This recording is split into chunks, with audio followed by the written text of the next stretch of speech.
Hey folks, Dan Frio here with your closing bell for December 5th, 2024. So mortgage rates, look, they can't get any flatter than that over there on the 30-year fix. It has changed nothing today. And I told you guys this morning, I said, when that jobs report came in, there's going to be initial reaction, but hold on because they're going to take a deep dive into it and look at the actually adjusted seasonal numbers, and they're going to see the jobs number wasn't so bad. So let's take a view on what happened today. So right through here, the economic calendar, we had initial jobless claims came in and there was a spike. But if you take a deep dive into this, it's not as bad as it looked. And I advised everybody today. Now, what everybody in the markets are waiting for tomorrow is right through here. Everything the Federal Reserve looks at. They want to know how much people are earning. And then they also want to know how many people are working and what's the new unemployment rate. So that's what we're really focusing in on. You look at Wall Street right now, the equity markets, Dow drops more than 200 points, S&P retreats from record as big payroll report looms, and that's tomorrow's number. So let's get over to today and see what happened. Remember this morning we had that jobs report come in, and we started the day way down here. We were actually in the negatives, and then they ticked up and up and up, and we actually ended the day in a positive. So that's actually a win for today, because otherwise rates would have went up a little bit. So there is an interview today. This is a corporate guy who gives us basically the economics behind what's going on in the bond market. Very interesting. That's why I brought this up. I want you guys to see this today because it gives you the understanding of what's happening in the background. Now, here's the number one question I get from everybody. Dan, what are rates going to do? I think you hopefully know by now the market's not going to crash, the housing market. If you're watching my videos, hopefully that's how you feel. If you're a crasher, there's probably other videos for you to watch. But on this channel, I just want to provide you the truth. So the housing market isn't crashing. It hasn't crashed. Everybody's been predicting it for 3-4 years now, and there's no expectations in 2025 that it's going to crash either. So the number one thing that people are asking now is the affordability piece on interest rates, and that's what I'm trying to give you advice on this channel, because I'm a mortgage advisor. I would love to help you. No matter where you live in the country, I'm actually a mortgage advisor. I'd love to help you. I don't do videos for a living. I do this just to help educate you guys out there, and once you're educated, hopefully you can reach out to me for some assistance. So let's get to this interview, see where the bond market's planning to go in 2025. And then when we come back, we're going to look at the CME Fed Watch, see where that's going, and some other economic tools before tomorrow's opening bell. So let's check out the video and take it from here. Our next guest is in charge of corporate credit at Goldman Sachs, advising companies on their multi-billion-dollar financing plans. Johnny Fine, Goldman Sachs head of investment grade syndicate, right here at Post 9, as you often do, which we always appreciate. I don't know, I guess we start with Powell. Any reaction to sort of what he had to say in terms of an interpretation as to whether perhaps we don't get another cut as soon as we think? So I think we'll get another cut in the December meeting. But then I think as we move into 2025, there's so much uncertainty with respect to the new administration's policies and how that might impact inflation that I think there's every chance that they could pause quicker than necessarily some forecasters or the markets anticipate. I still think that the trend's intact. It's really just a case of where does this easing cycle end? And really, does it look like a traditional easing cycle, or does it look quite different? Right. All right. So we'll role play here. I'm a big corporation. I've got a nice credit rating. I'm a Goldman client. I'm like, Johnny, when do I issue? I gotta do some refinancings. I know they're coming up maybe next year, but I've got some flexibility and long term, short. What should I do?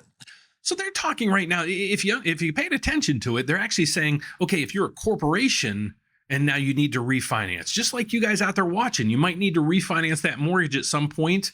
This is kind of what they're talking about. And that's why it's a little bit intriguing on how the corporations look at it. Well, it's hard to look the gift horse in the mouth in terms of the financing environment that exists today. So we'll talk about both the spread component as well as the base yield component. Spreads in terms of IG credit are at multi-decade tights or very close to those levels. So that component, I think, is more or less a no-brainer in that you'd want to take advantage of the spread environment that exists today, as well as the execution conditions, which have been very affable all year. It's been a good liquidity and everything else. Terrific liquidity, all the dynamics that we look for in terms of book building, subscription, follow-through demand, etc. They've been excellent. Right. But then you talk about the base rate. Now, we've had a very nice rally in longer yields since we had the spike post-election. And so really, since Scott Bessent was nominated as Treasury Secretary, And all of a sudden, there tends to be a perspective by the market that will have more fiscal discipline than we had envisaged in a sweep scenario. That's created downward pressure on term yields. And so, of course, we're not at the levels that we had during QE, but when we look at and evaluate the levels of, for example, 10 and 30-year treasuries, we actually think that they're reasonably attractive to consider locking in an environment where, as we mentioned, there's a lot of uncertainty as to what the direction of front-end rates is from here, and I would expect those front-end rate directions to ultimately determine whether the long-end trades up or down from here. Right. Although we can all interpret what may happen, but we don't know when it comes to the Department of Government Efficiency or potential tax cuts. I mean, there are plenty of things conceivably next year that could send us in a different direction when it comes to at least the sentiment around rates. Did you hear that? He said Department of Government Efficiency. Doge, that's what we were talking about earlier. I think it was today or yesterday.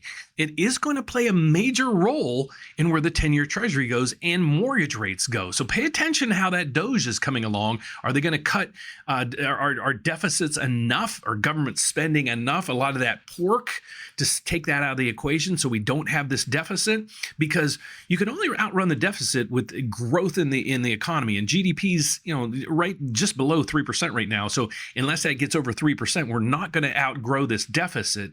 So Doge plays a big role in government, I'll say, cutting of spending. So I don't know if you caught that, but I just wanted to throw that in there that they did bring up. It is the Department of Government Efficiency, Doge, DOGE. So that's what they're talking about. 100%. So I think what that means is, I think you're saying it well, is with that uncertainty as to the direction of front-end yields, with the environment that we have now, it's a pretty attractive environment to consider financing. We've had a more attractive post-election financing environment than we had anticipated going into the election. It's likely that we're going to finish the year with continued strong financing tailwinds. So as we roll forward into 2025, I would expect, similarly to what we saw this year, a large number of issuers to bring forward their financing plans and take advantage of what they see as being very attractive financing conditions. Not a bad outlook. So that's basically what he's saying is the direction now is yields look pretty good right now. Are they going to move down? Well, that's going to be depending on the government efficiencies, and the markets in general. And as also along with a lot of things like this. This is basically the economy at a glance. Right now, we have the federal funds rate. This is what the Federal Reserve controls. This rate right here is the federal funds rate. Is at 4.5 to 4.75. I'm going to show you what's expected of it at the December meeting. So there's a 70% chance they're going to cut. So it's down through here is where you can see that. See where there's a 70% chance that the December meeting, the federal funds rate is going to be right through here, 4.25 to 4.5. Right now, it is at 4.5 to 4.75. So that means they're going to cut 0.25%. But we had here over through here, we have PCE, the inflation numbers that the Federal Reserve monitors. It ticked up 1 basis point last reading. Unemployment rate staying steady, but that's what we're waiting for tomorrow. So that's the economic news coming in tomorrow right there here, unemployment rate and the unemployment numbers. So you can see right through here, the market did recover today. So that's great news when it comes to mortgage rates. And that's my report for today, basically. I was trying to bring up a credit website that I created back when to help you guys kind of learn a little bit more about credit, getting yourself in a good position when it comes to buy that first house, hopefully in 2025. So let's go look at the equity markets right through here. We have the Dow Jones. Basically, everything gave back. Yesterday, remember, it was a Goldilocks scenario. Today it's not so much. We have the Dow Jones down 248 points. Everybody's positioning right now. I think they might think the number might not be, it might be better than expected. And if that's the case, then the federal rate cuts might be a little skewed or whatever, but we're going to watch out for these rates tomorrow. Cryptocurrencies hit 100,000. It's given quite a bit of it back so far today. It's probably profit taking because the profits on this right now are unbelievable. Oil also down ticked. It's below $70 a barrel. It was taking a rally yesterday and this morning. It's actually giving back right now. OPEC delayed production increases, so hopefully maybe we can get a little more energy efficient in our country. So that's my report for today. So it's really not, it's irrelevant. We're waiting for tomorrow's unemployment rate.